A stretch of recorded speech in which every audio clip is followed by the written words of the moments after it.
So we are now in Matthew chapter 5, verses 33 to 37. So we are continuing on our series in the book of Matthew. And of course, this is also part of the Sermon on the Mount. We are now in oaths and vows. Verses 33 to 37, if you have your Bibles with you. Again, you have heard that the ancients were told, "You shall not make false vows, but shall fulfill your vows to the Lord. But I say to you, make no oath at all, either by heaven, for it is the throne of God, or by the earth, for it is the footstool of his feet, or by Jerusalem, for it is the city of the great king. Nor shall you make an oath by your head, for you cannot make one hair white or black. But let your statement be yes, yes, or no, no. Anything beyond this is of evil." Pagpalain ng Diyos ang kanyang mga salita.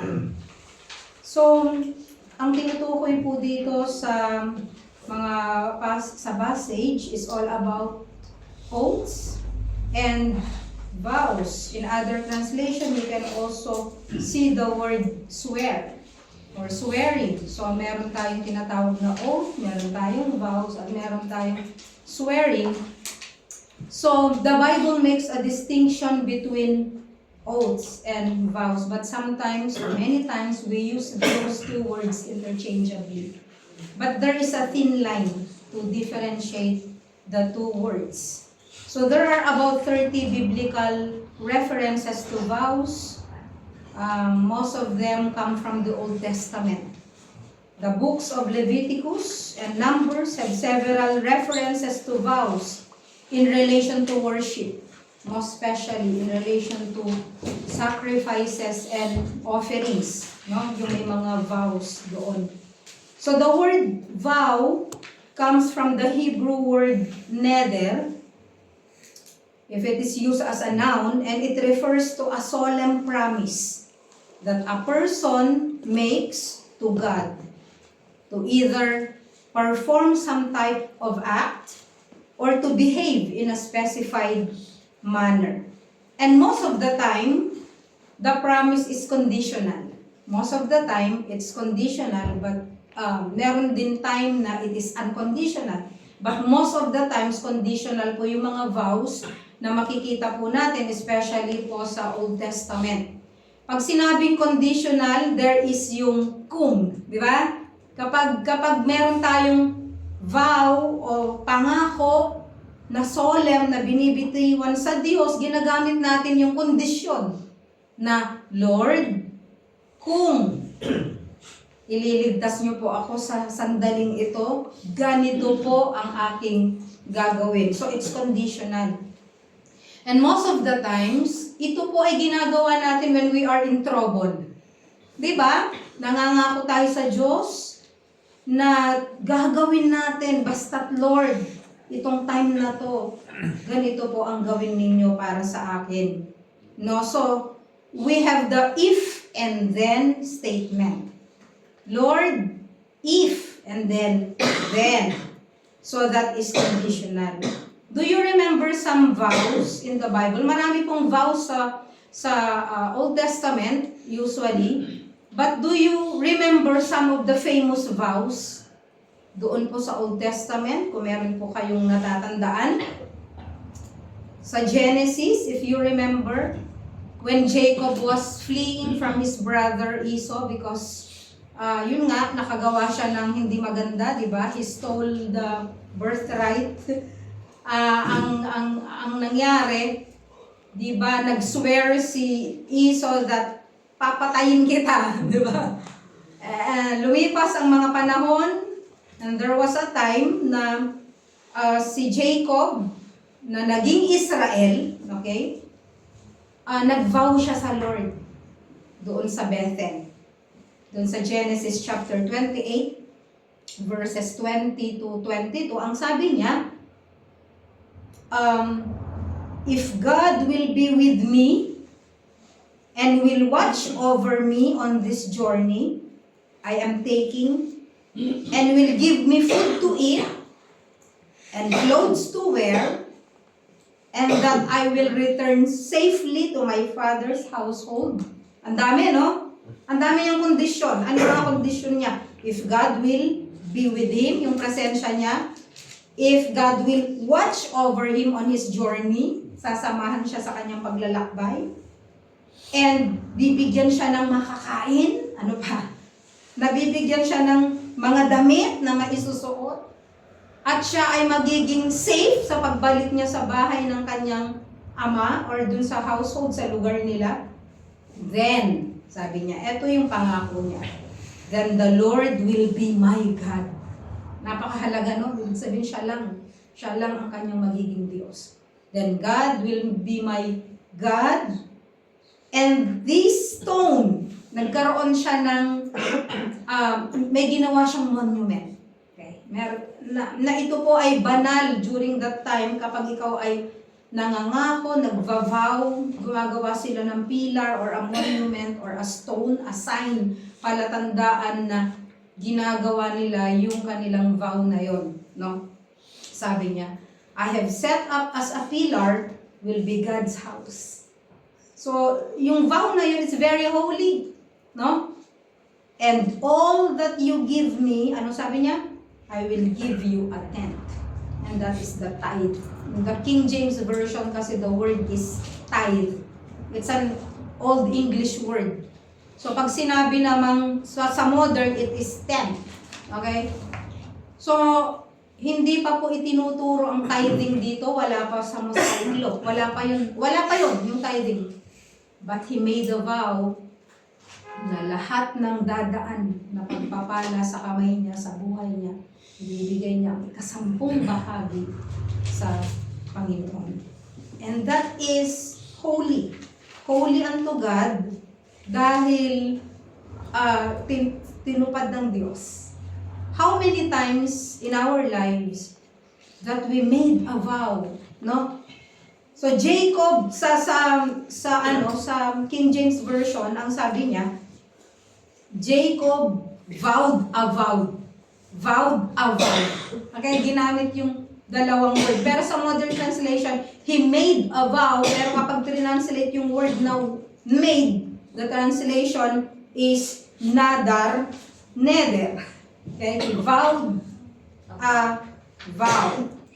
Ano pa ang isa pang vow na famous sa Bible? Do you remember Hannah's vow? Okay? Ng Sister Hannah's vow. But I'm sure she also made a vow. Okay. So Hannah's vow for a son. Diba? 1 Samuel chapter 1 verse 11. Makikita po natin. So, in the King James Version also, sinabi, she vowed a vow. Okay, nadar, nether. And said, O Lord of hosts, if, or andun ulit yung if, it's conditional, if you will indeed look on the affliction of your maidservant and remember me, and not forget your maidservant, but will give your maidservant a son, then I will give him to the Lord all the days of his life, and a razor shall never come on his head. Anong klaseng vow ito? It's a Nazirite vow. Hindi Nazarite, a Nazirite vow. Okay. And of course, the Nazirites' vow in the Old Testament are unconditional. Unconditional. Pero si Hannah, pinagsama niya yung vow na yon.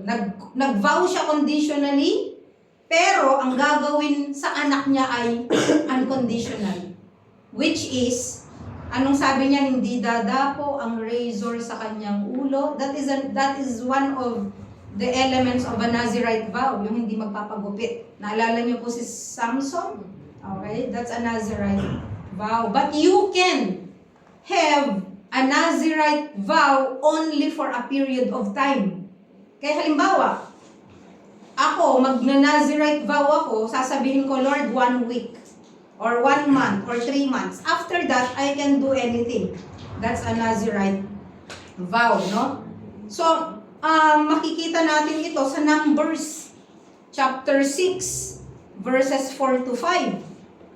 Again, the Lord spoke to Moses, saying, speak to the sons of Israel and say to them, when a man or woman, okay, ibig sabihin pwede ang man, pwede ang woman na mag-Nazirite vow, no?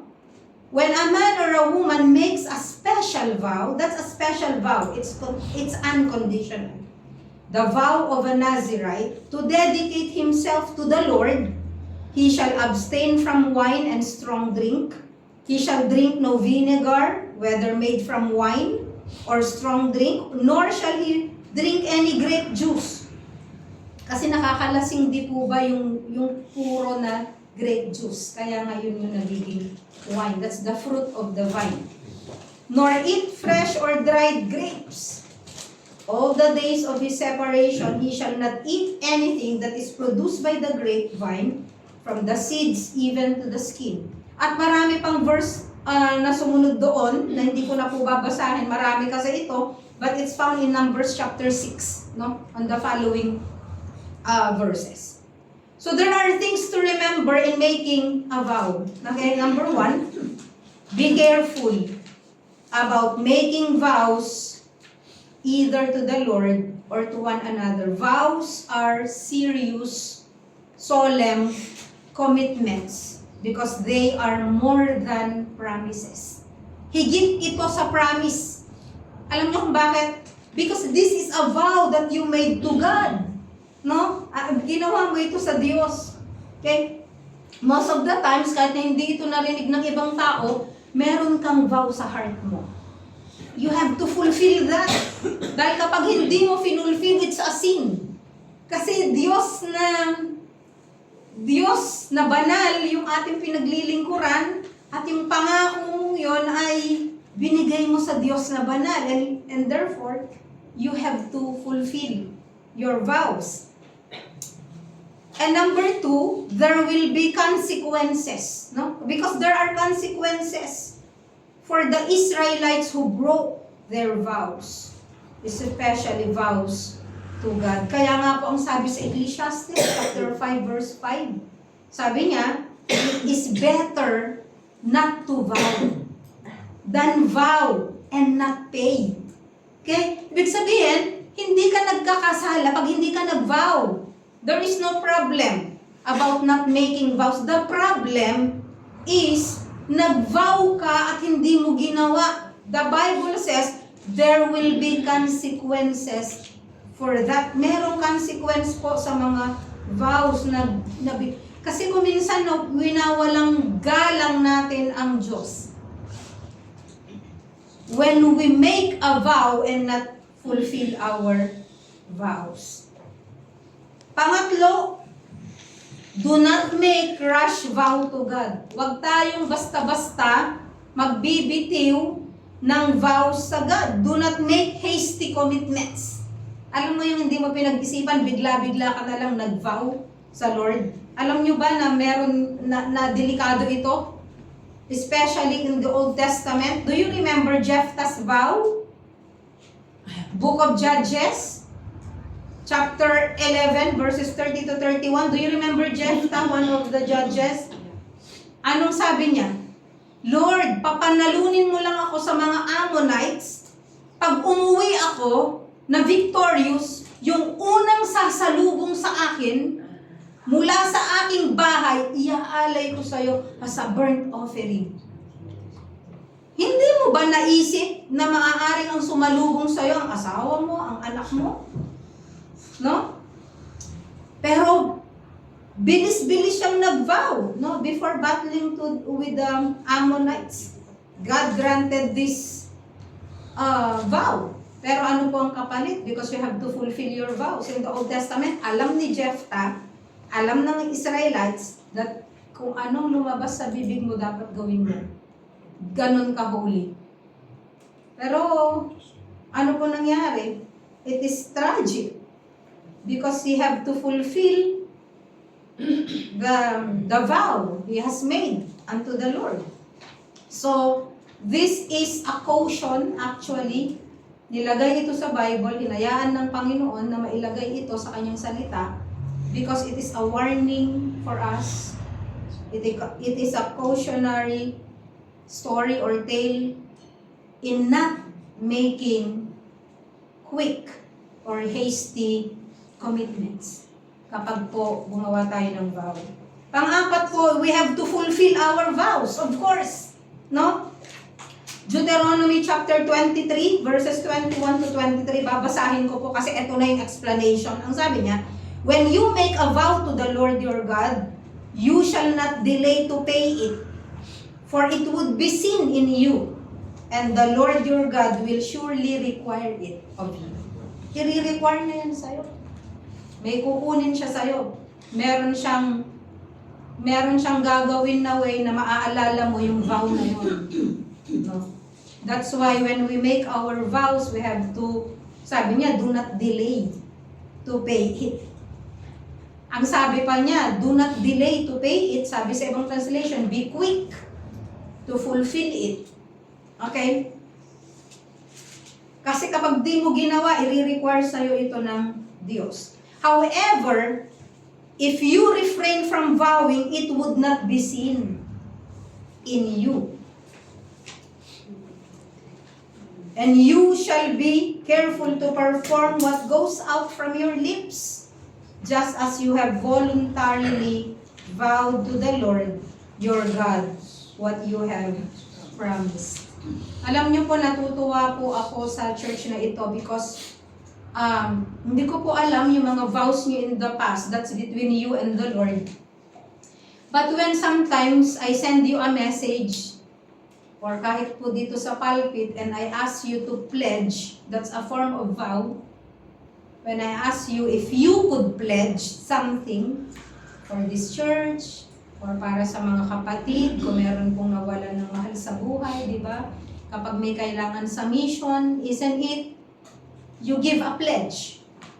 Yung binitiwan mo sa bibig mo, kahit na hindi narinig yun ng tao, pero narinig ito ng Diyos, that is a vow, that is a pledge that you have to fulfill.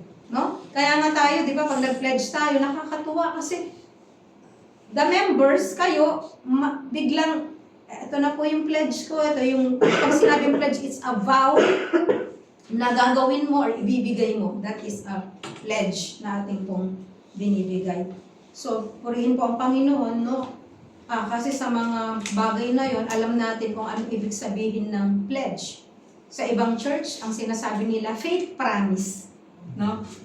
Pinaganda lang. Pero actually, it's a vow or it's a pledge unto the Lord, and it is holy. Numbers chapter 30, verse 2. If a man, eto na po, kanina vow, eto ngayon, dalawang words ang ginamit sa verse na babasahin ko, meron siyang salitang oath. Okay?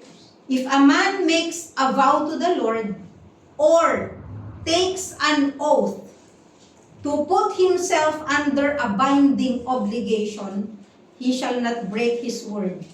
He shall act in accordance with everything that comes out of his mouth. Numbers chapter 30, verse 2. Bakit ko sinasabi na magkaiba ang vow at saka ang oath? Kasi iba yung Hebrew word na ginamit sa vow at saka sa oath. Sa vow, di ba, nather, nether, verb or noun. Sa oath, ang ginamit ay sebuwa. Ang pronunciation niya ay shebuwa. And it can refer to either of these two things. No, dalawa ang ibig sabihin ng shebuwa or oath. Yung una, it can refer to a sworn statement. It is a sworn statement that a man makes to other men that something is true. Yung I swear, totoo ang sinasabi ko. Okay? That something is true. No, yun yung isang meaning. Invoking God as a witness. Okay? And we still do this nowadays. Di po ba? People raise their right hands, no, and put their left hands on the Bible inside the court and sabing ganon, nangangako ka ba? Or hindi nangangako sumusumpa. Okay? Sumusumpa ka ba? Sabi niya, nasasabihin mo ang katotohanan at pawang katotohanan, to tell the truth and nothing but the truth, so help me God. Okay? Na-amaze ako sa dami ng mga tao na nasa korte. Kahit nga sa, di ba? Sa government, di ba? Kung paano sila nagsuswear, tapos ini-invoke nila yung presence ng Lord, ng Diyos, na nagsasabi sila ng totoo. Pero nagkabuhol-buhol yung mga kasinungalingan na ginawa nila. Alam niyo yung kuminsan yung nagkakabuhol-buhol? Hindi mo na malaman asan yung totoong sinabi mo, saka asan yung hindi totoo. Kaya buhol-buhol na yung kanilang statement because they're not telling the truth. No? So, yun.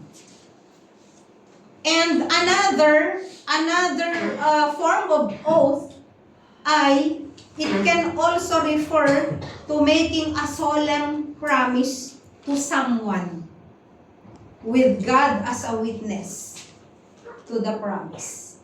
Example, I swear to you, sasabihin ng anak sa parents, no? I swear na kapag tanda nyo, hindi ko kayo pababayaan. Okay, narinig nyo yan. Okay. I made an oath to my mother before she died and I fulfilled it. Ano yung oath ko?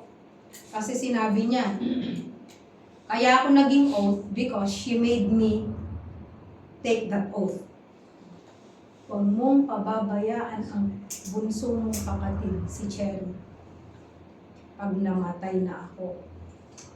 And I fulfilled that vow. Kaya ganun na lamang. Kaya magmula nung bata, nag-aral, nag-asawa, at lahat-lahat hanggang sa nawala, I fulfilled that vow and I can say I that oath, no, and I can say that I did it. Kasi yun yung yun yung holy na dapat mong i-fulfill.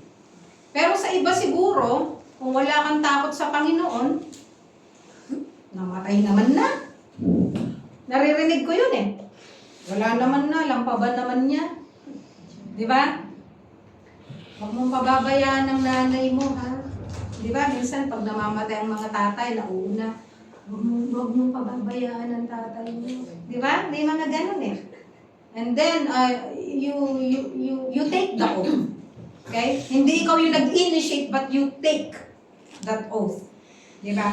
That is an oath and it is holy to the Lord.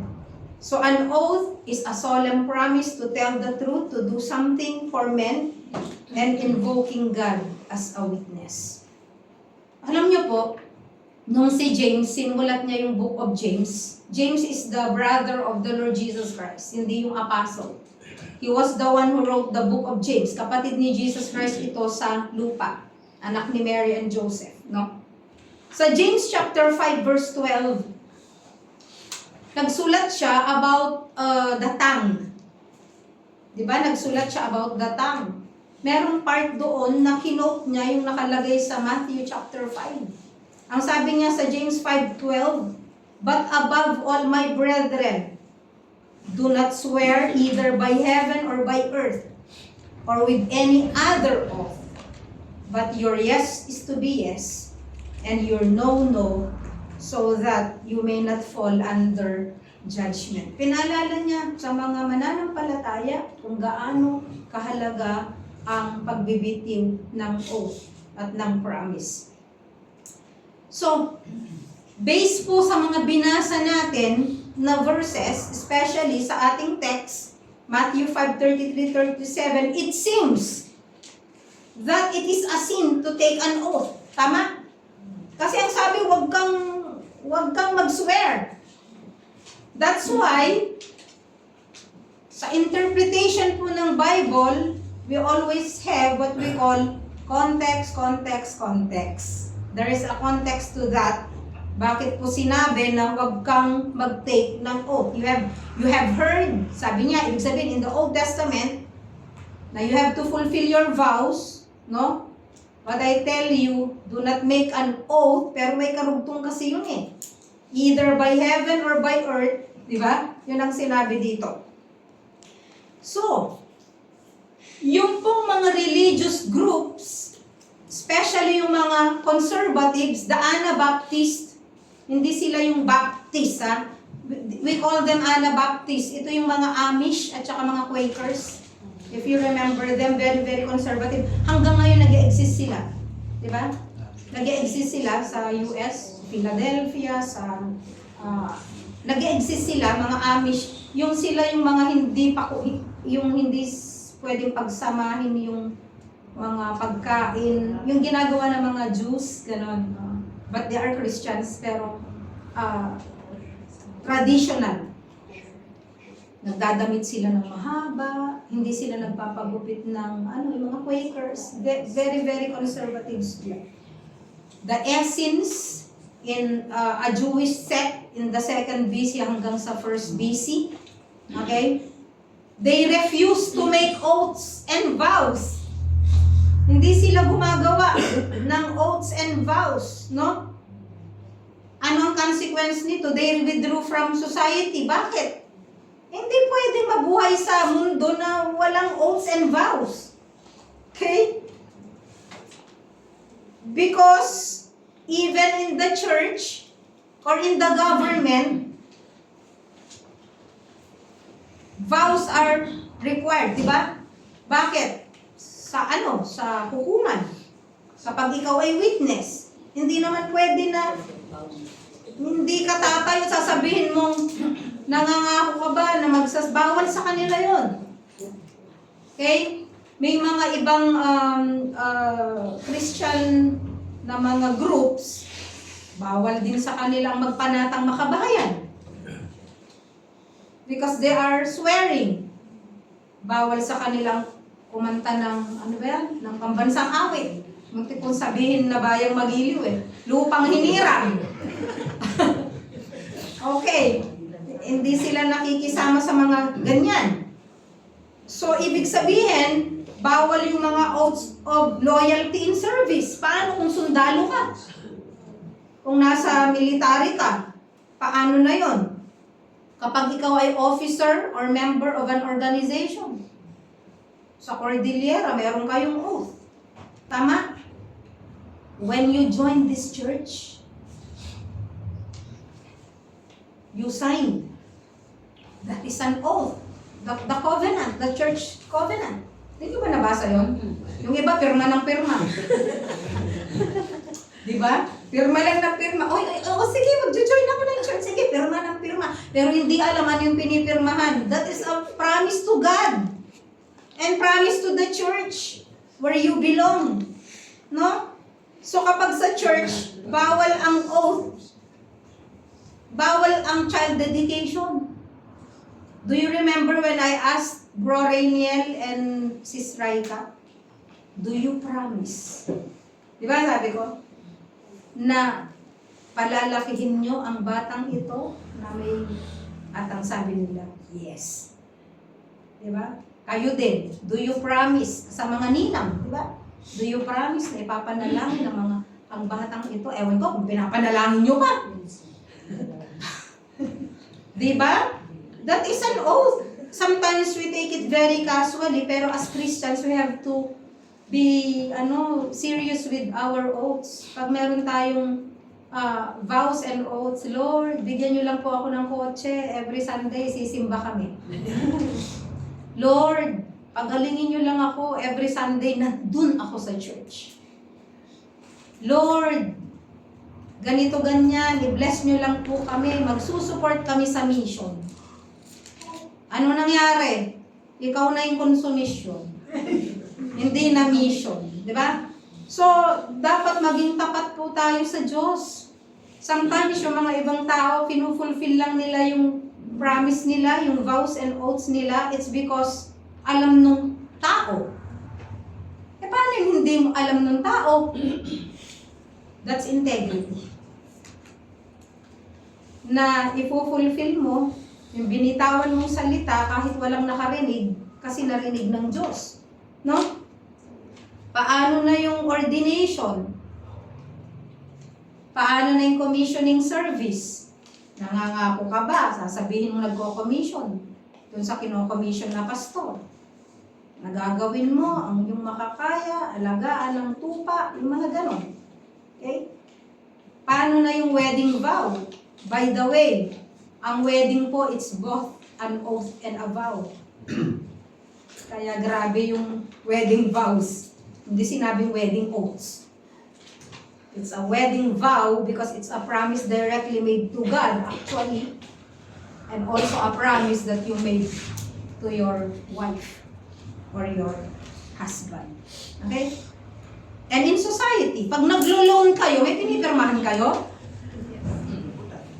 Alam nyo ba, pirma lang rin ang pirma, basta ang mahalaga, makuha ang pera. Pero may nakasulat doon. Nangangako ka na magbabayad ka every month. Diba? At kapag hindi ka nagbayad, ganito yung tubo, tas magagalit ka kapag ka tinubuan ka. Diba? Tapos, sa professional oath-taking. O, nung nakapasa tayo ng licensure examination for teachers, nakapasa si Sis Sheila sa architecture na di ba nag-oath ka? Anong in-oath mo, Sis Sheila? Di ba, mga doktor, meron din Hippocrates oath na ililigtas nila ang buhay. Paano na yung mga gumagawa ng mga abortion? Didn't they break their oaths unto man and unto God? Diba? Na naging doktor ka, ililigtas mo ang buhay, hindi mo papatayin ang buhay. Dahil ang pag-abort ay pagpatay ng bata. No? Ito ngayon ang tanong ko. Does Jesus forbid oaths? Context. Because if He forbids oaths, we have a problem. May problema tayo ng mga Kristiyano. Pero, ito yung konteksto. The Pharisees during the time of Jesus Christ, the religious leaders, were teaching na kapag nag-oath ka sa Lord, that is binding sa Diyos. But when you use other names, it is not binding. Okay? Ibig sabihin, I swear over this Bible. Hindi naman Diyos ang sinabi ko. Parang ganon. Or I swear in the name of my Father. That is not binding to them. At ngayon, yun ang nakuha ng mga tao. Kaya nga sabi ni Jesus Christ, you Pharisees, you hypocrites, you swear and make an oath. At sinasabi ninyo, kapag kayong nag-swear kayo sa altar, hindi binding. Pero kapag nag-swear kayo sa gold ng altar, di ba sabi niya? Ang sinasabi niyo, you have to fulfill that. Sabi niya, you hypocrites. Sinong nagpapabanal sa ginto? Sinong mas mahalaga? Anong mas mahalaga? Ang ginto o ang altar na nagpapabanal sa ginto? No? Parang yung sa offering. No? Ibig sabihin, pwede ka palang mag-break ng oath dun sa konteksto nila. And so, in their everyday conversation, they make promises. They are not serious. They reference only to heaven or to the earth. Or they use the word Jerusalem. Diba? It was not really binding. People had a loophole.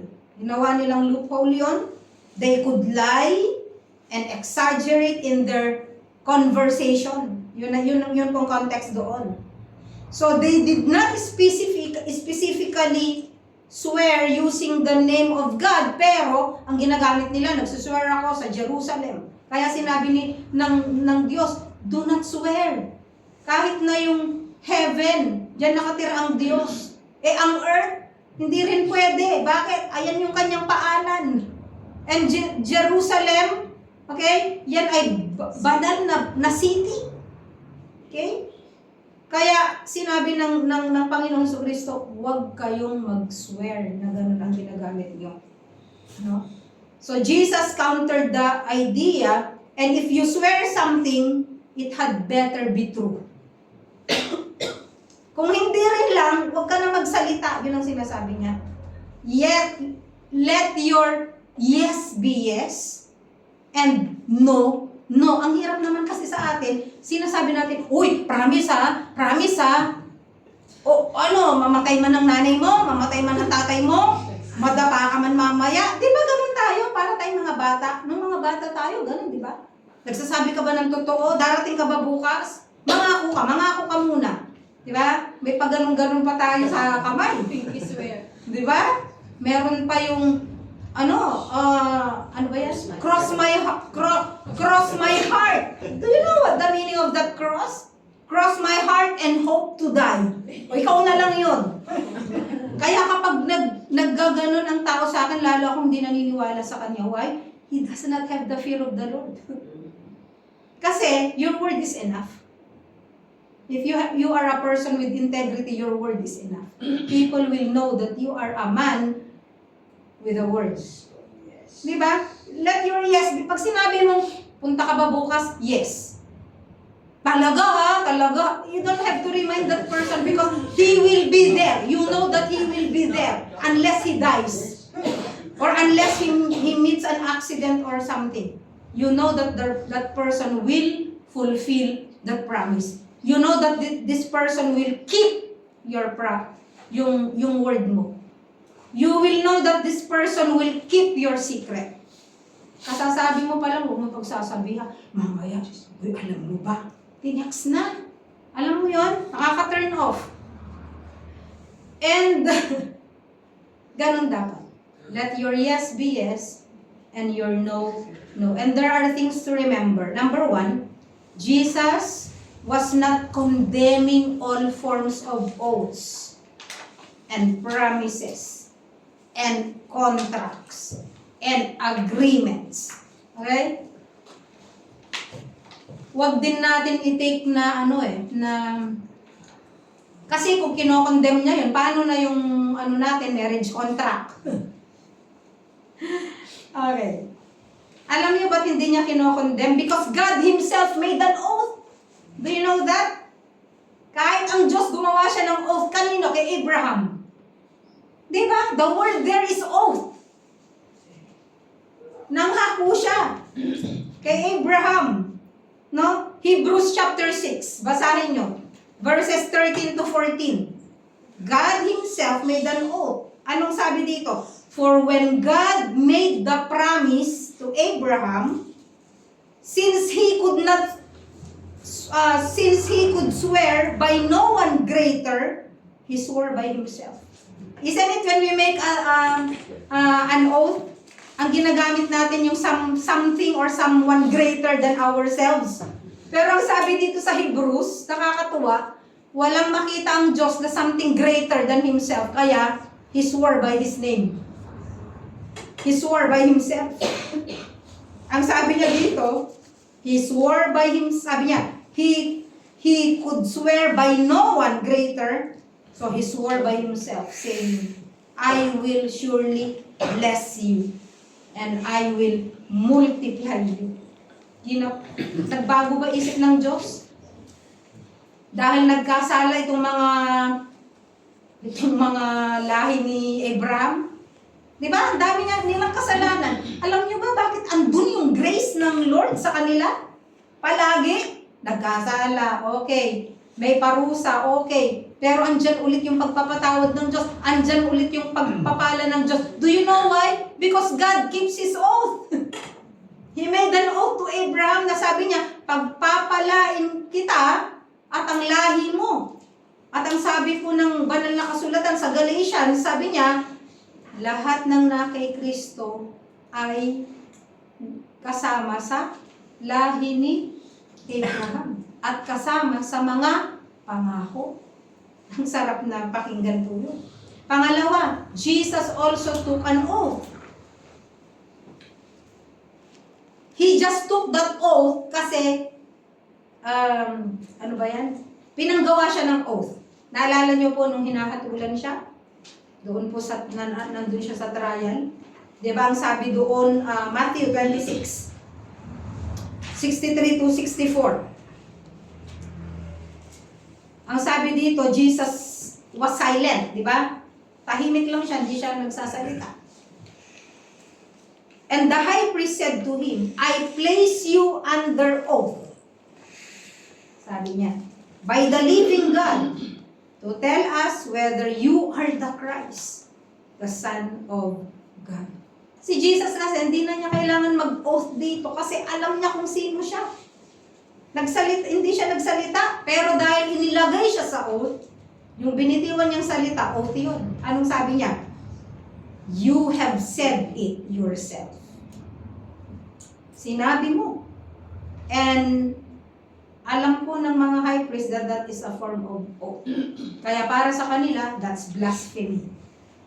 Kaya nga isang ginamit para siya po ay maipako sa krus, di ba? Ngayon, ano pang isang example? Si Paul. Si Paul, nag-oath siya. Anong sabi niya? Galatians chapter 1 verse 20. Now in what I am writing you, sabi niya sa mga Galatians, I assure you before God that I am not lying. That is an oath. Bakit niya ginawa yon?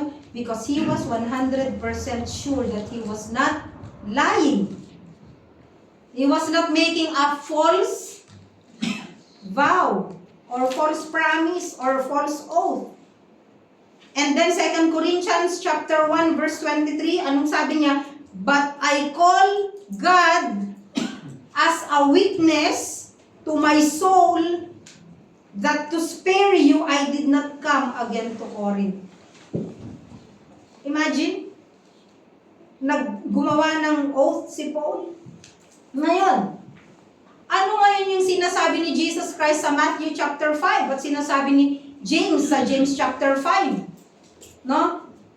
Ang sinasabi po ni Jesus dito ay yung spontaneous promises and vows or oaths that a person makes na may kasama pang pa-cross my heart and hope to die, no? Or I swear over the Bible. Ano pa? Yung gagamitin mo yung ibang mga casual oaths. Yun yung ayaw ng Lord. Because you have to take oaths very seriously. Ito yung point niya. Okay? Ito yung point ng Panginoon. Hindi niya dinidiscourage yung gumawa tayo ng pangako sa Diyos. We can. If we are serious. No? Pero yung mga in your everyday conversation or meron kang promise sa isang tao para lang mapaniwala mo ang tao na nagsasabi ka ng totoo kung anong-anong idinadagdag mo sa yes at no. Yun po ang bawal na hindi natin gawin bilang mga Kristiyano. Huwag na natin dadagdagan yung statement po natin. So pangalawa, kanina Jesus was not condemning all forms of oaths and vows. Pangalawa, oaths are binding. Okay? Even when we spoke it privately or with another person. Kahit private, narinig ng Diyos yun. Yun ang una nating iisipin, narinig ng Diyos. Hindi yung tao, kasi minsan takot lang tayo na hindi to pa rin yung pangako kasi narinig ng tao.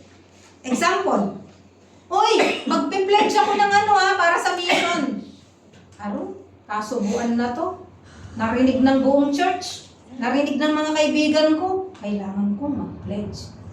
Pero sa heart mo, may pledge ka, hindi mo tinupad, narinig ng Diyos, hindi narinig ng tao. And most often, dahil wala namang nakarinig, ako lang naman ang nagsalita, narinig.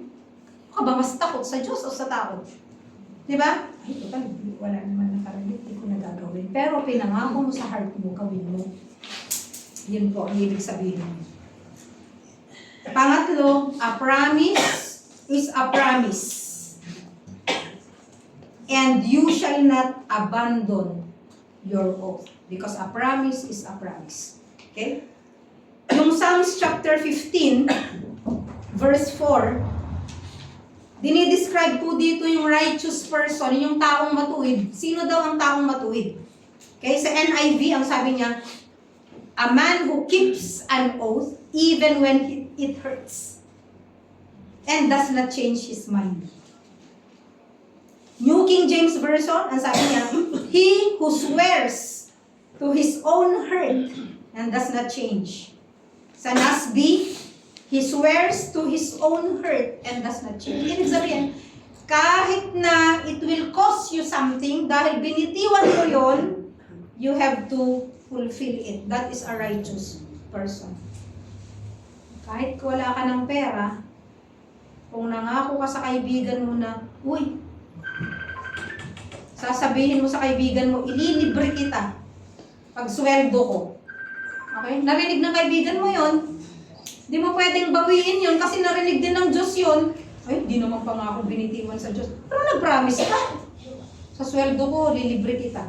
Pagkatapos ng sweldo, nakalimutan mo yung pangako mong yun. Are you a righteous person? Hindi. Di ba? Okay, pang-apat. A believer's word demonstrated by the actions in their lives should be enough. Should be sufficient. We don't need to add more. A believer's word is to be sufficient. Ano yun ang ibig sabihin? Bakit? Kasi yung buhay mo because of the demonstration of your life. Tama na yung sinabi mo. Pag sinabi mong talaga, wag mong ipagsasabi secret ko, ha? Oo. Kalmado ka, tranquilo ka. Bakit? Kilala mo yung taong yun. Hindi niya ipagsasabi kahit anong mangyari. Pero kapag meron na kayong experience na meron kang sinabi sa isang tao, nakarating doon sa kabilang baryo, pagtitiwalaan mo ba ba ang taong yun kahit magbago siya? Hindi. Why? Mahirap na. Diba? Mahirap na. Okay. For my conclusion, ito lang po ang conclusion ko. Meron pong 2 utos sa 10 Commandments. Kung mapapansin ninyo, yung 3rd Commandment at saka yung 9th Commandment. Both refer to promises or vows or to the name of the Lord. Anong sabi sa Exodus chapter 20 verse 7, that is the 3rd Commandment, sabi niya, you shall not take the name of the Lord, your God, in vain. For the Lord will not leave him unpunished who takes his name in vain. Wag na wag mong gagamitin ang pangalan ng Diyos, lalo na sa pagkikip mo ng promise, tapos hindi mo naman ginawa. That is in vain. Okay? That is in vain. At yun pong pangalawa na utos, dun sa 9th Commandment, Exodus chapter 20 verse 16, you shall not bear false witness against your neighbor. Do you know that it is a heinous crime na magsusumpa ka sa korte na magsasabi ka ng totoo na parusahan yung walang kasalanan na nakulong, tapos napawalang sala yung may kasalanan na dapat makulong? Kung minsan merong mga napapatunayan sa korte, di ba? Na after 10 years, 5 years, napatunayan na walang kasalanan, binalaya. Meron ba kayo nabalitaan na may ginawa na punishment dun sa nagsinungaling? Dahil siya'y nakulong? May restitution bang ginawa para doon? May hustisya ba para doon? That's why it is, para sa akin, heinous crime yan. Yung napatunayan, yung sinasabing perjury, nagsalita ka ng hindi totoo, sumumpa ka. So my question for you na dapat po nating sagutin habang tayo po ay umaawit mamaya or nananalangin. Etong tanong ko, have you made a vow to God? Kung ano man yun, you have to fulfill that. Kung di mo nagawa, you make a restitution para ipakita mo sa Diyos na seryoso ka sa pagsisisi. Number 2, did you make an oath to others invoking the name of God as a witness? At pangatlo, have you made promises? and not kept those promises. Shall we pray? Ama namin, marami pong salamat sa inyong mga salita. Thank you, Lord, na kayo pong Diyos na hindi nagbabago ng isip. Kayo pong Diyos na tumutupad sa kanyang salita, sa kanyang pangako. Salamat po sa inyong pangako, Panginoon. Kung kami po ay lalapit sa inyo, hihingi ng tawad sa aming mga nagawang kasalanan, na ginamit po namin ang inyong mga salita, ginamit po namin ang inyong pangalan sa walang kabuluhan.